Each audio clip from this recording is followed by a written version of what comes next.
എല്ലാവർക്കും മറ്റൊരു പുതിയൊരു എപ്പിസോഡിലോട്ട് സ്വാഗതം. ബന്ധങ്ങളിൽ വെച്ച് ഏറ്റവും മനോഹരമായ ബന്ധം ഏതാണെന്ന് ചോദിച്ചാൽ ഞാൻ പറയും സൗഹൃദമാണെന്ന്.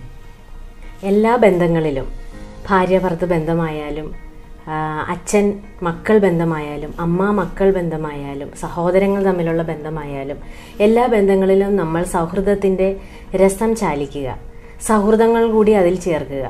അപ്പോൾ അതിൻ്റെ മനോഹാരിത കൂടും, ദൃഢത കൂടും, അതിൻ്റെ ആഴവും പരപ്പും കൂടും എന്നാണ് എൻ്റെ തിയറി. മീരാസ് തിയറിയാണിത്.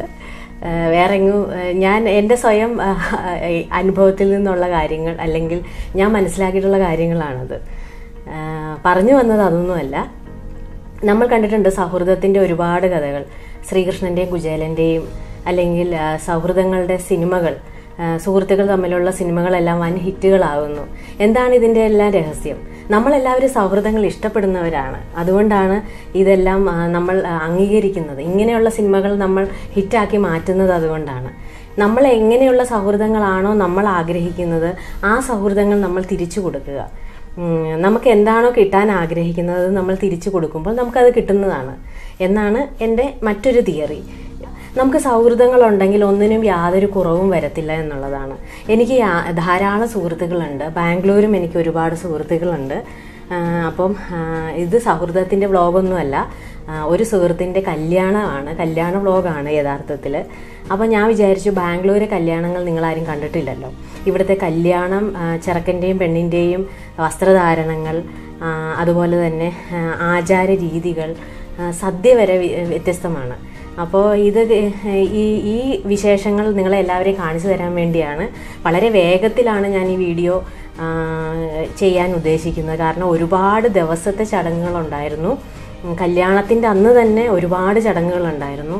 അതെല്ലാം കണ്ടു കഴിഞ്ഞാൽ ഒരു വീഡിയോയിലോ 2 വീഡിയോയിലോ ഒന്നും നിൽക്കത്തില്ല.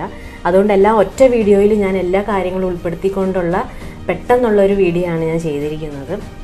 അപ്പോൾ എല്ലാവരും കാണുക, ഇവിടുത്തെ ആചാരങ്ങളും രീതികളും മനസ്സിലാക്കുക, അഭിപ്രായങ്ങൾ നിങ്ങളുടെ കമൻ്റായിട്ട് എഴുതുക. അപ്പോൾ എല്ലാവർക്കും നല്ലൊരു ശുഭദിനം ആശംസിക്കുന്നു.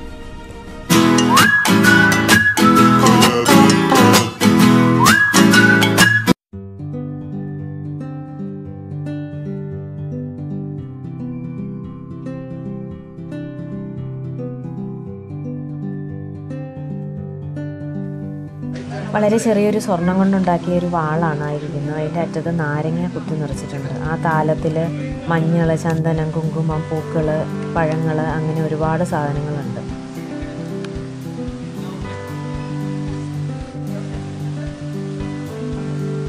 ഇത് കല്യാണ മണ്ഡപമാണ്. റിയൽ ഫ്ലവർ കൊണ്ടാണ് ഇത് മുഴുവനും അലങ്കരിച്ച് വെച്ചിരിക്കുന്നത്. ഇത് അലങ്കരിക്കാൻ വേണ്ടുന്ന ഈ റിയൽ ഫ്ലവേഴ്സും അതിൻ്റെ ഇടയ്ക്ക് വെച്ചിരിക്കുന്ന ഇലകളും അതെല്ലാം ഈ റിസോർട്ടിൻ്റെ ഒരു സൈഡിൽ തന്നെ കൃഷി ചെയ്യുന്നതായിട്ടാണ് കണ്ടത്.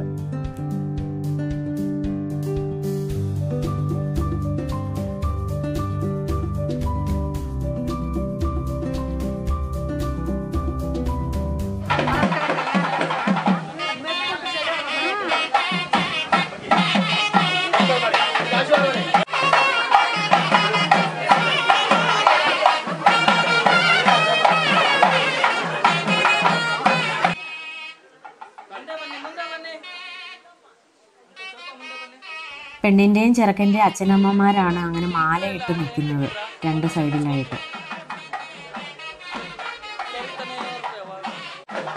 ഈ താലത്തിൻ്റെ പ്രത്യേകത എന്താണെന്ന് വെച്ചാൽ ഓരോ ചടങ്ങിന് വേണ്ടി ഓരോരോ താലങ്ങളാണ് ഉപയോഗിക്കുന്നത്. ആ ചടങ്ങ് കഴിഞ്ഞ് കഴിഞ്ഞാൽ താലവും ആ പൂക്കളും എന്താ പറയുക, അത് തേങ്ങയും ആ കുമ്പവും എല്ലാം എടുത്തങ്ങ് മാറ്റും. അതുകൊണ്ട് പുതിയ രീതിയിലുള്ള താലം വരും.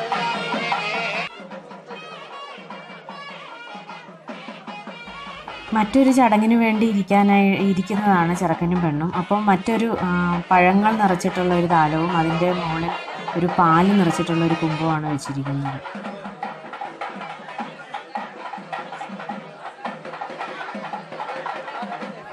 ആ പാൽക്കുടത്തിൽ ചന്ദനവും കുങ്കുമവും മഞ്ഞളും എല്ലാം ചാർത്തുകയാണ്.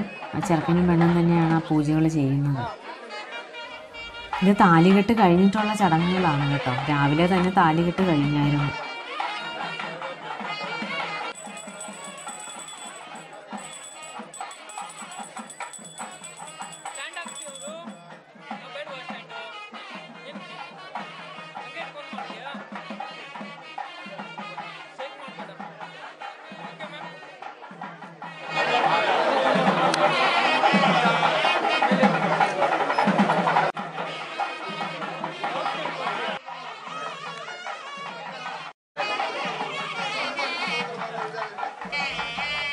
ചടങ്ങിന് വേണ്ടി ചെറുക്കനെയും പെണ്ണിനെയും മുഖാമുഖം തിരിച്ചിരുത്തിയിരിക്കുകയാണ്.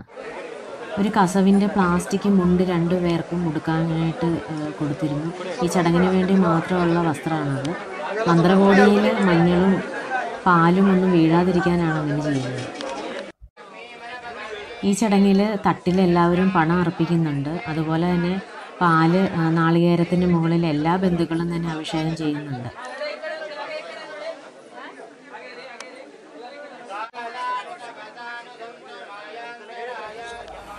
ക്യാമറ ഞാൻ പുറത്തോട്ട് വെറുതെ ഒന്ന് തിരിച്ചതാണ്. ഈ കുളത്തിൻ്റെ മുകളിലാണ് ആ മണ്ഡപം സ്ഥിതി ചെയ്യുന്നത്. അത് കാരണം ഈ കുളം കാണാൻ നല്ല ഒരു വ്യൂ ആയിരുന്നു.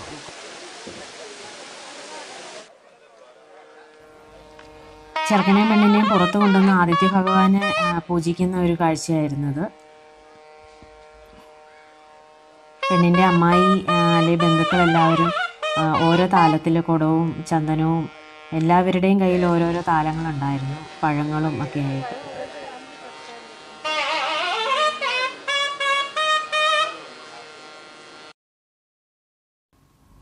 വീണ്ടും മണ്ഡപത്തിൽ കൊണ്ട് തിരിച്ചിരുത്തി ഒരുപാട് ചടങ്ങുകളുണ്ടായിരുന്നു. വ്യത്യസ്തമായ കളറിലുള്ള അരി ഇങ്ങനെ ചെറുക്കൻ പെണ്ണിൻ്റെ തലയിലൂടെയും പെണ്ണ് ചെറുക്കൻ്റെ തലയിലൂടെയും ഇങ്ങനെ അഭിഷേകം ചെയ്യുന്ന ഒരു കാഴ്ചയായിരുന്നു. 12 അതിൽ കൂടുതൽ കളറിലുള്ള അരി ഇങ്ങനെ ഇടുന്നുണ്ടായിരുന്നു. ഒരുപാട് നിറത്തിലുള്ളത് 12 വരെയൊക്കെ ഞാൻ എണ്ണി നോക്കി. അത് കഴിഞ്ഞിട്ടുമൊക്കെ ഉണ്ടായിരുന്നു. പല കളറിലും ഒക്കെ ഉള്ള അരികളാണ് അങ്ങോട്ടും ഇങ്ങോട്ടും അഭിഷേകം ചെയ്യുന്നത്. വളരെ മനോഹരമായിട്ട് ആ വീഡിയോ ഫോട്ടോഗ്രാഫർമാർ അത് സ്ലോ മോഷനിലും നല്ല ഭംഗിക്കെല്ലാം എടുക്കുന്നുണ്ടായിരുന്നു. നമ്മുടെ നാട്ടിലെ പോലെ തന്നെ കാർന്നവന്മാർ ചുറ്റും നിന്നിട്ട് അവരെ കൺഫ്യൂഷൻ ആക്കിക്കൊണ്ടേയിരുന്നു.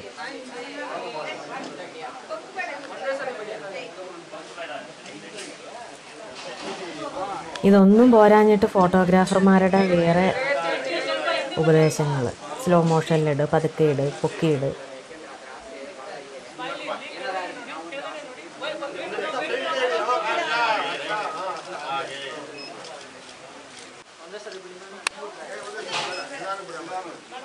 അങ്ങനെ തീരാത്ത ചടങ്ങുകൾ ഇങ്ങനെ പോയിക്കൊണ്ടേയിരുന്നു. ഒരുപാട് ചടങ്ങുകളുണ്ടായിരുന്നു.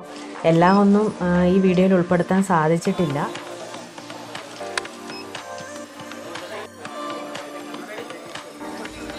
ചടങ്ങുകളൊന്നും അവസാനിക്കുന്നേ ഉണ്ടായിരുന്നില്ല. ഒരുപാട് ചടങ്ങുകൾ ഇതിന് ശേഷം ഏകദേശം 3-4 മണി വരെ ചടങ്ങുകൾ ഇങ്ങനെ മാറി വന്നുകൊണ്ടേ.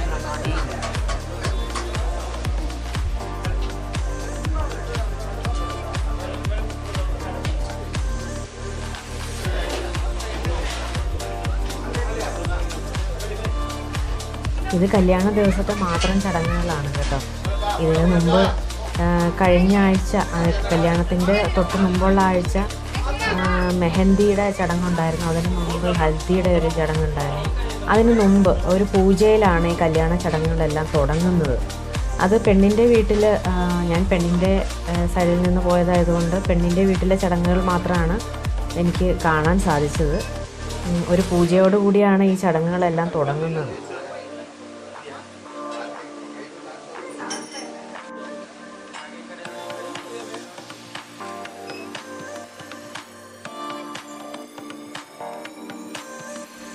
ഈ റിസോർട്ട് മുഴുവനും ഈ കല്യാണ ചടങ്ങിന് വേണ്ടി മാത്രമായിട്ടായിരുന്നു 2 ദിവസം ബുക്ക് ചെയ്തിരുന്നത്. അത് കാരണം റിസോർട്ട് മുഴുവനും പൂക്കൾ കൊണ്ട് അലങ്കരിച്ചിട്ടുണ്ടായിരുന്നു. അപ്പോൾ ഒരു സൈഡിൽ ഇങ്ങനെ സദ്യ നടത്തിക്കൊണ്ടിരിക്കുകയായിരുന്നു. ഞാൻ എന്തായാലും സദ്യ കഴിക്കാൻ വേണ്ടി പോയിരുന്നു.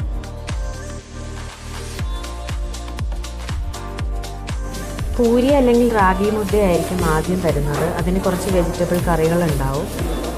അതുകൂടാതെ ജിലേബി, മധുരങ്ങൾ, ഉമ്പട്ടു, ഡെസേർട്ടായിട്ട് സേമിയ പായസം, അങ്ങനെയുള്ള മധുരങ്ങൾ ഇഷ്ടം പോലെയുണ്ട്. കൂടാതെ ബിരിയാണിയും സാലഡും, അതിനുശേഷം തൈര് സാദം, പിന്നെ ചോറും രസവുമാണ് അവസാനമായിട്ട് തരുന്നത്. പിന്നെ കൂടാതെ ഐസ്ക്രീമും അതുപോലെയുള്ള ഡെസേർട്ട്സുകൾ വേറെയും ഉണ്ട് കേട്ടോ. വേറെയും അതിന് ഡെസ്കുകളുണ്ട്. ഇവിടെ എല്ലാവരും പാൻ ഉപയോഗിക്കുന്ന ആൾക്കാരാണ്. അത് കാരണം പാനിനും വ്യത്യസ്തമായ പാനുകളുടെ ഒരു ഡെസ്കും അതിൻ്റെ സൈഡിലുണ്ടായിരുന്നു.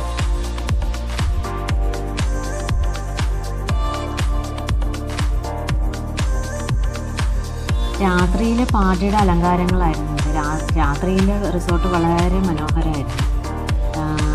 ചെറിയ ചെറിയ അലങ്കാര ലൈറ്റുകൾ കൊണ്ടും എല്ലാം അലങ്കരിച്ച് നല്ല ഭംഗിയാക്കി വെച്ചിട്ടുണ്ടായിരുന്നു.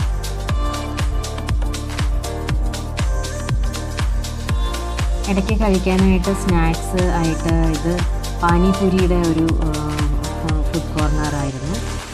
അതുപോലെ തന്നെ കാഷ്യൂ നട്ട്സ്, പുതിന കഷായം, അങ്ങനെ ഓരോരോ കോർണറിലും ഓരോരോ ഫുഡിൻ്റെ ചെറിയ ചെറിയ സ്നാക്സ് എല്ലാം ഇങ്ങനെ സൈഡിൽ സെറ്റ് ചെയ്ത് വെച്ചിട്ടുണ്ടായിരുന്നു. റിസോർട്ട് മുഴുവനും വളരെ മനോഹരമായിട്ടാണ്, ഒരുപാട് ഏക്കർ കണക്കിന് സ്ഥലത്താണ് ഈ റിസോർട്ട് ഇരിക്കുന്നത്. വളരെ അതിമനോഹരമായിട്ടാണ് ആ റിസോർട്ട് മുഴുവൻ അലങ്കരിച്ചത്. നടന്നാലും തീരാത്ത അത്ര കാഴ്ചകളായിരുന്നു ആ റിസോർട്ട് മുഴുവനും. എല്ലായിടത്തും നല്ല വർണ്ണാഭമായ ലൈറ്റുകൾ കൊണ്ട് അലങ്കരിച്ച് അതിമനോഹരമാക്കിയിരുന്നു.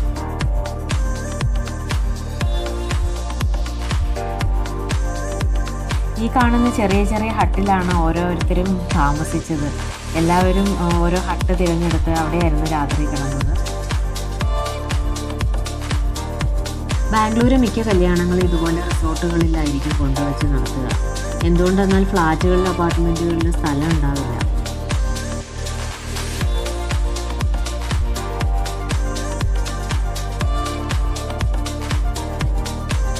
കുറേ ആൾക്കാരൊക്കെ മാസ്ക് വെച്ചിട്ടുണ്ട്, കുറച്ച് പേരൊന്നും മാസ്ക് ഒന്നും വെച്ചിട്ടുണ്ടായിരുന്നില്ല. എന്തായാലും റിസോർട്ട് കാണാൻ നല്ല ഭംഗിയായിരുന്നു. അതുകൊണ്ട് ഞാൻ റിസോർട്ടിൻ്റെ കുറേ വീഡിയോസുകൾ എടുത്തു. രാത്രിയിലെ സദ്യ ഇങ്ങനെയായിരുന്നു. തുടക്കത്തിൽ ഒരു സൂപ്പ് തന്നു. സൂപ്പിന് ശേഷം ഈ പറഞ്ഞ പോലെ റാഗിയുടെ ഒരു ദോശ, സാധാരണ ദോശ, അങ്ങനെ ഒരുപാട് ഓരോരോ ഐറ്റം കഴിക്കുന്തോറുമാണ് ഓരോരോ ഐറ്റം അവർ കൊണ്ടുവയ്ക്കുന്നത്. അതുപോലെ തന്നെ ഒരു ബൗളിൽ പായസം പോലെ തോന്നിക്കുന്ന ഒരു ഡെസേർട്ട് ഉണ്ടായിരുന്നു. നമ്മുടെ നാട്ടിൽ നിന്ന് വ്യത്യസ്തമായിട്ട് ഇവരെല്ലാ ഭക്ഷണങ്ങളിലും ധാരാളമായിട്ട് നെയ്യ് ചേർക്കുന്നുണ്ട്. അതുകൊണ്ട് എല്ലാത്തിനും വൻ രുചിയാണ്. പിന്നീട് അവർ ഓരോരോ ഐറ്റങ്ങളായിട്ടാണ് വിളമ്പിക്കൊണ്ടിരിക്കുന്നത്. വെജിറ്റബിൾ പീനട്ട് ഇട്ടിട്ടുള്ള ഒരു തോരൻ, മിക്സ്ചർ, മഷ്റൂം, അങ്ങനെ ഓരോരോ വ്യത്യസ്തമായ കറികൾ.